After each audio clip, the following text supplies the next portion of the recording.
ಸ್ವಾಮಿ ದೇವಸ್ಥಾನ, ಆವಣಿ ಗ್ರಾಮ, ಮುಳಬಾಗಿಲು ತಾಲೂಕು. ಸೊ ಈ ದೇವಸ್ಥಾನದಲ್ಲಿ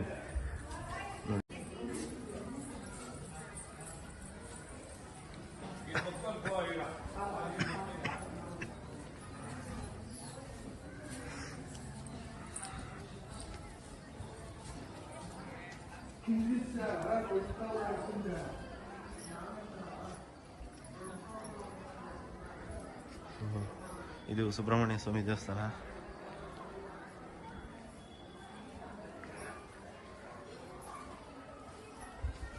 ಇದು ಬಂದು ಗಂಜಿ ಮಂಟಪ.